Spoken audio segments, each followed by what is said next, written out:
My name is Ryan, and I am an agorist. Today we are talking about attention pollution and self-ownership.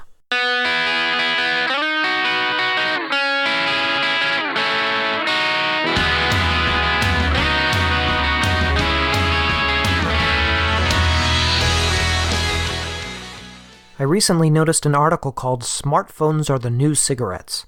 I had to read it like I do so many other articles on topics like this. With every generation there are technological changes, and as things change there are always those people, sometimes more people, sometimes less, who resent the change. Sometimes they are more honest and just call themselves Luddites. Other times they try and rebrand their personal preferences as some sort of moral crusade. This article was the latter. The author went into detail talking about a special workout at his gym. This workout was extremely grueling, but he really enjoyed it. What he didn't enjoy was that some people would look at their phones throughout the workout. Eventually, in anger, he asked a woman on her phone, "Is there really nothing in your life that can't wait 30 minutes, or are you curing cancer or something?" After recounting the story, he asks, "Am I the one screwed up here?" Then he immediately answers his own question, saying that he knows that he is not the one screwed up. I would beg to differ. Continuing, he makes the statement that our attention is the only thing that we truly own in our lives, more than possessions, more than even our own body and intellect. As he sees it, the only choice that we can truly choose in life is what we focus on from moment to moment. There is some truth to that, but personally, I wouldn't make a distinction between one's ownership of their body and ownership of their attention. One grows out of the other. Because he owns his body, therefore, what he focuses on is his decision to make. But rather than leave it there, he takes it further.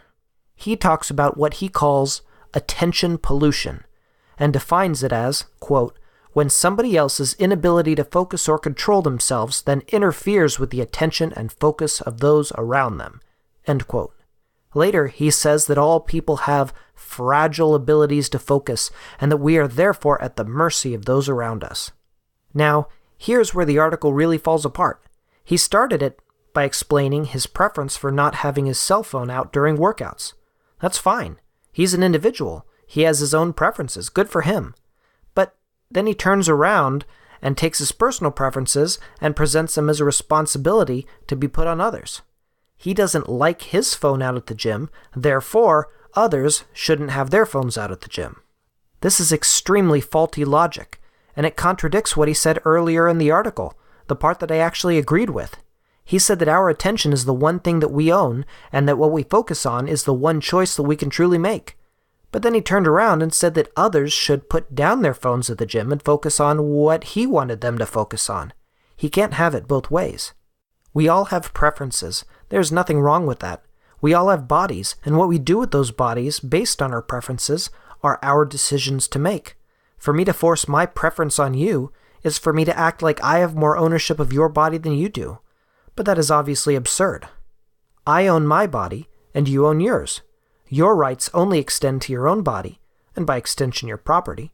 If your preferences require others to be forced to ignore their preferences, then you are wrong, or at the very least, confused. Well, going back to the article, he gives reasons why he believes that one shouldn't use a phone at the gym or during a movie or during a meal.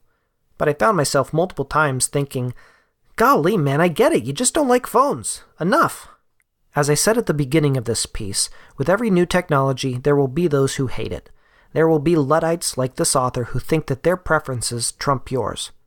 Technology is great, and having cell phones with us at all hours of the day has done wonders. I often have my cell phone out during movies, not because I want a distraction, but because I'm looking things up from the movie, like people and events. My wife, meanwhile, uses her phone during movies because she doesn't like suspense and needs a way out. If it wasn't for her phone, she wouldn't watch suspenseful movies with me. Thankfully, my attention is not fragile like this author, and I don't fall to pieces if she isn't as engaged as I am. Maybe we do use our cell phones too much, or maybe we don't use them enough.